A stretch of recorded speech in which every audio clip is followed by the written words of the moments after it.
بسم الله الرحمن الرحيم.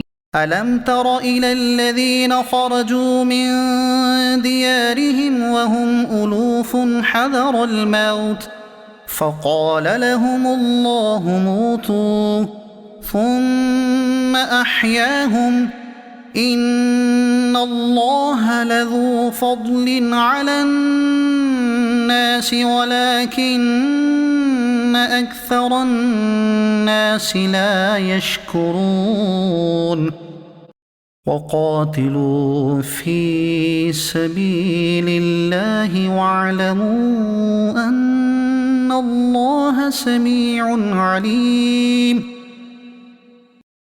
من ذا الذي يقرض الله قرضا حسنا فيضاعفه له أضعافا كثيرة والله يقبض ويبسط وإليه ترجعون. ألم تر إلى الملأ من بني إسرائيل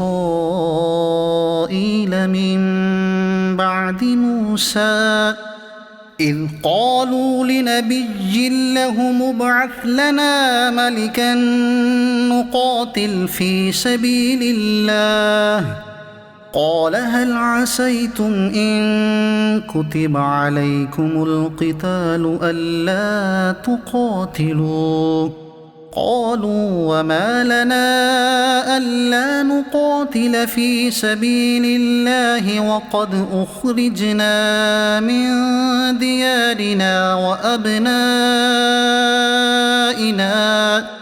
فلما كتب عليهم القتال تولوا إلا قليلا منهم والله عليم بالظالمين. وقال لهم نبيهم إن الله قد بعث لكم طالوت ملكا قالوا أنى يكون له الملك علينا ونحن أحق بالملك منه ولم يؤت سعة من المال قال إن الله اصطفاه عليكم وزاده بسطة في العلم والجسم والله يؤتي ملكه من يشاء والله واسع عليم. وقال لهم نبيهم إن آية ملكه أن يأتيكم التابوت فيه